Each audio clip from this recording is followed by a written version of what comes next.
Okay, everyone, buckle up because this one still makes me smile every time I think about it. This happened about 6 months ago in Seattle, Washington. Rainy night, perfect for indoor drama. My mom was turning 60, and we wanted to do something special but not insane. We picked this upscale steakhouse downtown called Ember and Oak. You know the type.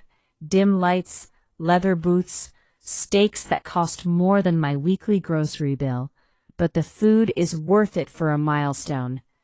The plan was simple. Family of 8. Me, Sarah, my husband Jake, mom, dad, my brother Mike, his wife Lauren, the SIL in question, and their 2 teenage kids. We agreed up front. Family-style apps to share. Everyone orders their own entree. Split the bill evenly except for drinks if someone went heavy. Mom specifically said, "No one go crazy. Let's keep it reasonable so we can enjoy without stress." Everyone nodded. Lauren shows up, fashionably late, in heels that clicked like gunshots on the hardwood floor, carrying a Louis Vuitton tote, and already smelling like expensive perfume. She air kisses Mom, plops down at the head of the table, the spot we saved for Mom, and immediately starts waving the menu like it's a flag of surrender. The waiter, super professional guy named Carlos, comes over for drinks. Most of us order water, iced tea, maybe a glass of house red. Lauren, I'll have the 2018 Opus 1 Cabernet, a bottle for the table to start, and bring another just in case. That's $450 plus per bottle. Jake and I exchange a look. Mom smiles politely, but I see her eyes widen a fraction. Apps come. We order the shared charcuterie board and some oysters, normal stuff. Lauren flags Carlos again. We'll also do the chilled seafood tower, the large one, and the foie gras torchon, for the table obviously. The tower, $220. Foie gras, another $85. She's barely touched the oysters yet. Mains arrive. Jake and I split a ribeye and some sides. Maybe $120 total for us. Mom gets her favorite filet. Dad gets salmon. Mike orders steak frites. The kids get burgers from the kids' menu. Even though they're teens, they wanted cheap. Lauren, I'll have the 48-ounce tomahawk ribeye, bone-in, with the black truffle butter and lobster mac and cheese on the side, medium rare. That's $185 for the steak alone, plus $68 for the mac. She also adds the king crab legs appetizer as a palate cleanser, another $95. By now the table is quiet except for her chatting loudly about her wellness journey and how she's manifesting abundance. The kids are on their phones. Mike looks embarrassed. Mom is forcing smiles. Wine flows. She finishes the first Opus 1 bottle mostly by herself, orders the second.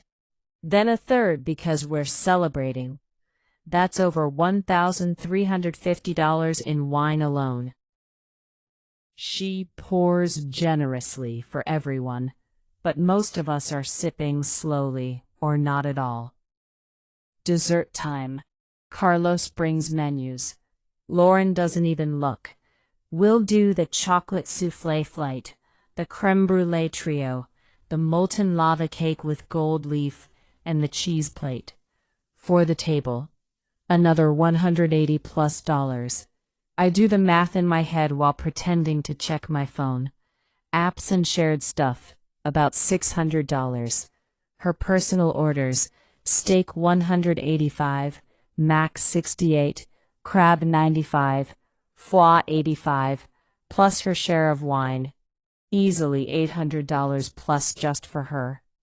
Total bill creeping toward $3,000 before tax and tip. Split 8 ways, that's $375 plus each. For our modest orders, no way. The bill folder lands. Carlos smiles. Whenever you're ready. Lauren leans back, crosses her arms, and says casually, "So we'll just split it evenly, right? Makes it easiest, family and all." Silence.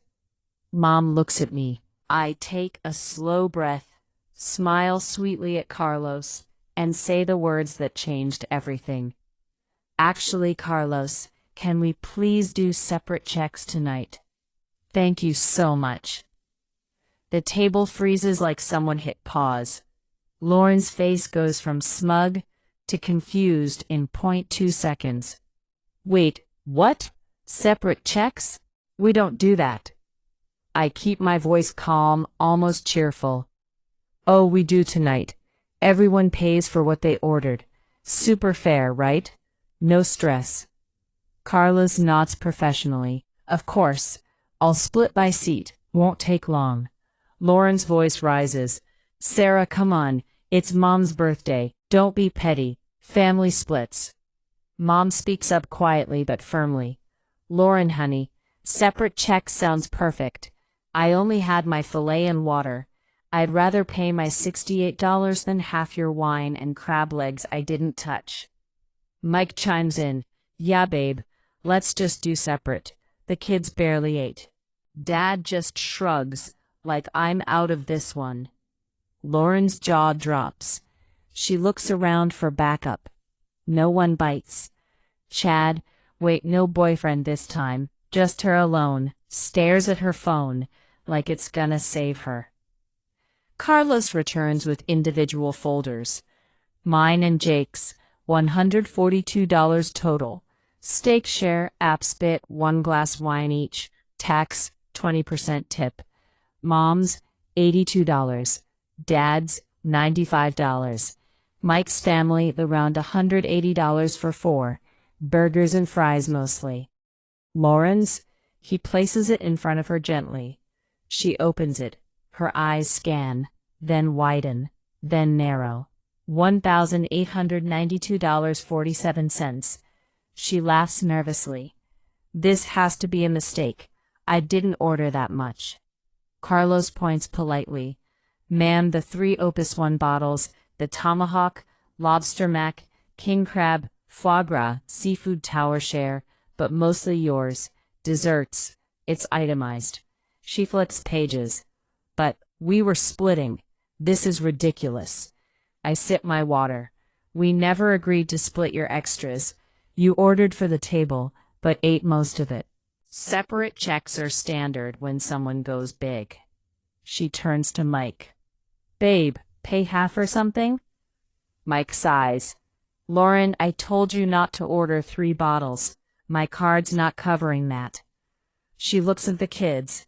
They shake their heads. "Mom, we only had burgers." Then to Mom. "It's your birthday. Family helps." Mom smiles sadly. "Sweetie, I love you, but I didn't order any of that. Pay your share."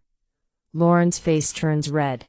She starts stammering about how she's between jobs and manifesting the money. But no one offers to cover. Dad quietly pays his and Mom's. Jake and I pay ours. Mike pays his family's. Lauren sits there staring at the bill like it's a personal attack. Carlos hovers politely.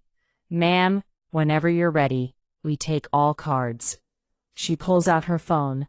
I need to transfer from savings or something." She taps furiously. Minutes pass. The restaurant is closing soon.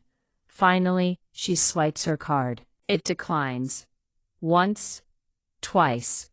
Third time, approved. But she looks like she's about to cry.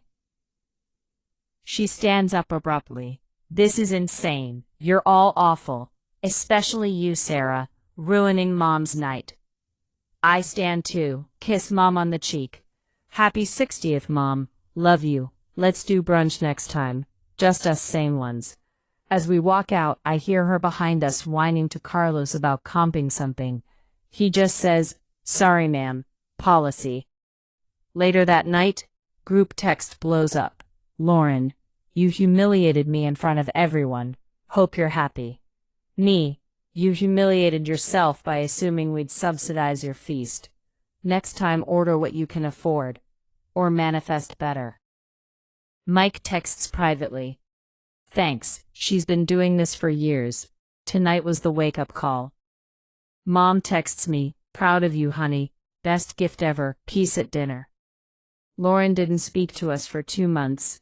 When she finally did, it was to ask for a small loan. I said, separate checks from now on. Even for coffee. She blocked me. Worth it. So yeah, sometimes the best revenge isn't loud. It's 2 little words. Separate checks. And if you're ever at a family dinner and someone starts ordering like they're at a Michelin-starred all-you-can-eat, just smile and wait for the bill, then drop the bomb.